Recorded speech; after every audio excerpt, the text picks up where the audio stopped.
Raye Zaragoza. Wow. Hmm. Unbelievable. You've doing this for about 10 years now? Oh gosh, no, No, more. not quite. No, much less. Um, Singer songwriter stuff since I was 19. I'm 26 now, so 7 years. I guess Oh, not okay. much less. Not much less, You'll be but there a in no little. time. You'll definitely It be there all in no goes time. by so quick. I still feel like I'm 19, honestly. So, You look it. yeah. I know one time I was playing and this 14-year-old girl came up to me and it was like, "You're my age, right?" I was like, "How old are you?" And she said 14. I'm like, "Oh boy, I'm not your age," but you know, I was at one time. I heard that you kind of skipped college to Yeah, pursue your music dream. yeah. Any regrets yet? No regrets, Good. not at all. Yeah, zero. And I read a lot, and I'm always taking it upon myself to self-educate. Because I'm super pro-education, and I think that we have to always be educating ourselves. And I think I definitely believe in college. For many people, and it just wasn't in the stars for me. And I have definitely no regrets. And you're learning business in Yeah. entrepreneurship like Oh first yeah. hands on. Oh yeah. I'm learning business entrepreneurship, all kinds of stuff that I don't know if anyone could have taught me in a classroom. Like no one taught me how to you know, drive around the country by yourself in a car and figure out how to market yourself and figure out how to put a team together. And yeah, I mean, I've been to a lot of classes. I've learned from a lot of mentors, but I think the most I've learned is on the job. And it's a blast, and it's challenging, and it's cool, and it's fun, and it's a learning experience every day. That's a great way to put it. I mean, it's a lot easier to learn hands on rather than trying to read a book and listen to a lecture. Yeah, it can definitely be a sink or swim kind of thing for sure. uh, Now, you kind of start off in music and singing as a way to express yourself. Yeah, I did. I started out writing songs in school. I just always thought it was cool. When I was a kid, I thought it was a cool thing to do, and I just wanted to be cool. And that's pretty Um, common. yeah, but then it evolved, and had some really terrible insomnia after graduating high school and moving out of my parents' home and just trying to fend for myself like straight out the bat at 18. I couldn't sleep like at all. Like I really had trouble sleeping that year, and so whenever I couldn't sleep, I would just write songs. I think it's really And sorry. yeah. Oh yeah, no, and that's kind of how it started, and then it all grew from there. I think it's great that you're kind of evolving from that and going to the next level. Yeah. You're expressing your advocacy and Yeah. you're using that platform to help advocate for people. Yeah, What are some of the issues that you are revolve around? for me, what inspires me most, or what I feel that my mission, is to give a voice, especially to marginalized peoples, marginalized children of color, who specifically because it's something that I grew up very connected to. Give them a voice and give them someone to look up to, and make sure that I'm visiting communities that maybe can't always get access to concerts and music festivals and things like that, and make sure that I'm letting them know that they have they have access to music too.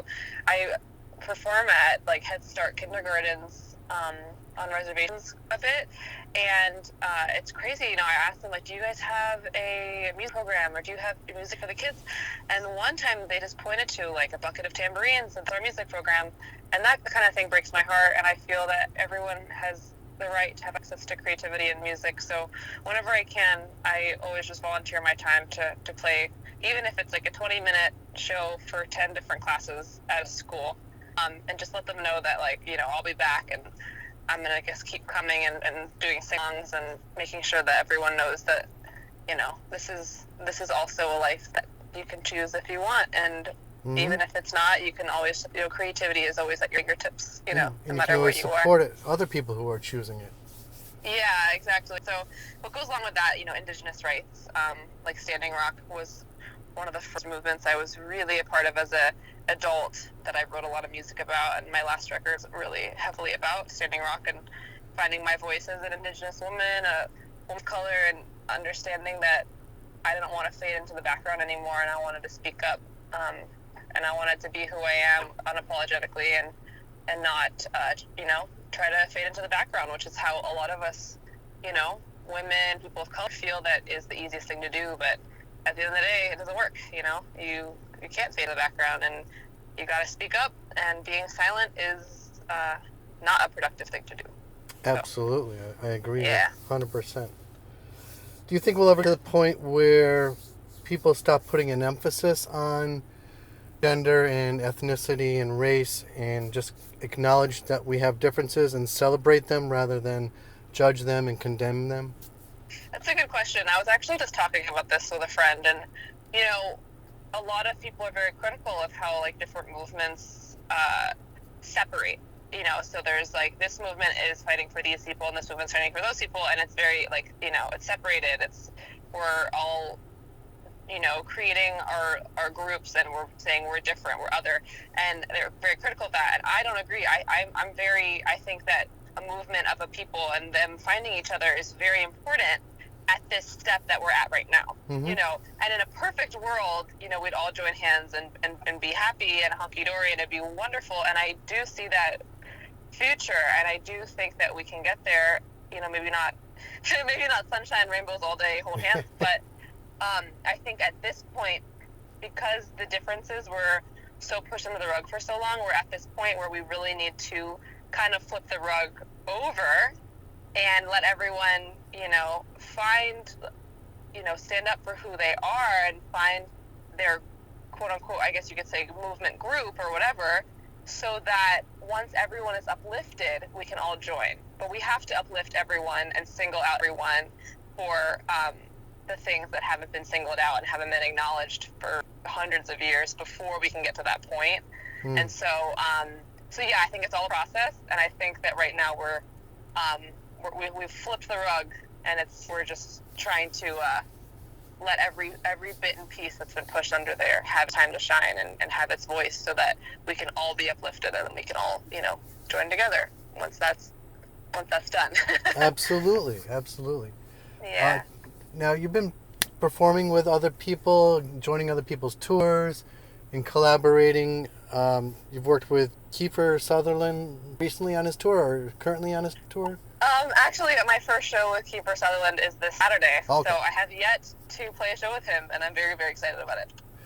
I when I first found out that he was a music, it was several years ago when he supported a band that I love, a duo, Honey Honey. And he, I think he produced their first album, and now he's an amazing guy, in the limelight. Yeah, I know it's incredible, and I'm really excited to be on his tour. I did not know he made music for quite a while, and I've been listening to his tracks, and I've been jamming out, and they're really good, and they're really fun, and it's gonna be a great time. It's really high energy music, especially my favorite song, which is I'm trying to remember what the name of it is. I'll pull it up right now. But it is such a jam, and I've been rocking out to it on Spotify.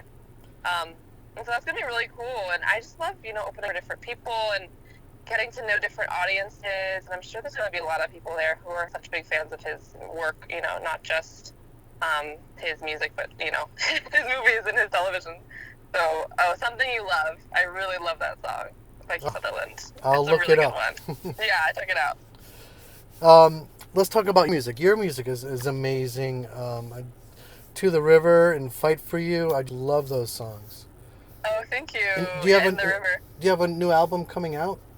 I have just finished recording the new album, okay. So it'll probably be, it'll probably be many a month before it comes out. But the recording process is done, and it's mixed, and we just have to get it mastered, and then we're going to go from there. But I'm very, very excited about the new record, and I worked with my dream producer, Tucker Martine, who's worked on, he did First Aid Kit's record, Ruins, that came out in 2018. That's incredible, and he's worked with Blind Pilot and so many of my favorite artists, and so it was such a dream to work with him, and yeah, I'm pretty stoked. Awesome. I can't wait now. Yeah, thanks. Raye, thank you so much. I look forward to talking with you again, and the album does come out. And absolutely. Next time you're in the area, we'll definitely have to meet up. Sounds good to me. Thank you for having me. Best of luck to you. Thank you. All right. Bye-bye.